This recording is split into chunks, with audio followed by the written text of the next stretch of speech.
Bonjour à tous, bonjour à toutes.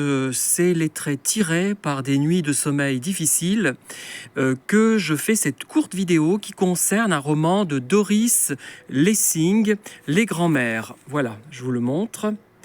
Publié donc chez J'ai lu. Et je vais vous parler brièvement de l'auteur, mais très très brièvement.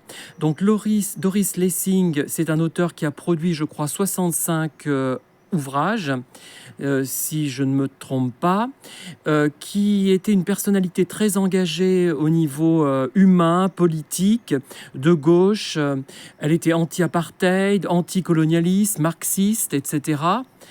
Et elle a notamment fait une chose très bien, c'est qu'elle a envoyé à son éditeur 2 romans qu'elle avait écrits mais sous un autre nom, et ils n'ont pas été publiés, ils ont été refusés.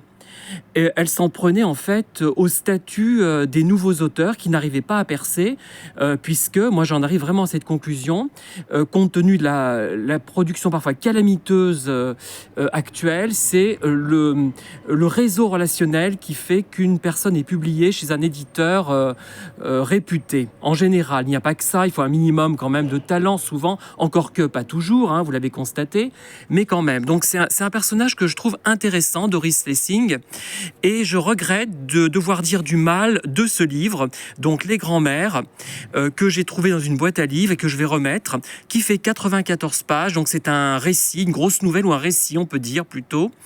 Le thème, ce sont des femmes qui aiment les plus jeunes et notamment, comment dire, des membres de leur famille, enfin de jeunes hommes, qui aiment de jeunes hommes. Moi, ça ne me choque pas, pourquoi pas, hein. Le sujet c'est pas qu'un sujet qui me passionne, mais pourquoi pas? Le problème, c'est la façon dont le sujet est traité. Alors, je trouve que le livre est traité de façon trop lapidaire.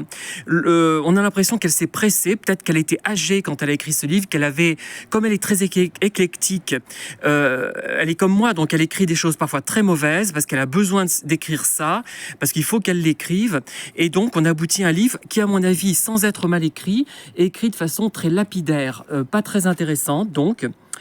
Les personnages, je dirais, on s'en fout. Enfin, moi, je m'en fous. Je m'attache pas du tout aux personnages qu'elle décrit. Pourtant, c'était pas mal écrit et ça commence bien. C'est au bord de la mer. C'est agréable comme paysage, comme site. Mais non, vraiment. Et vraiment, j'ai trouvé ce livre interminable. Enfin, à tel point qu'arrivé à la page 43, donc il y en a 94 environ, j'ai arrêté cette lecture. Je n'en pouvais plus. Voilà ce que je voulais vous dire de cet ouvrage que je vous déconseille donc, malgré la qualité de l'auteur.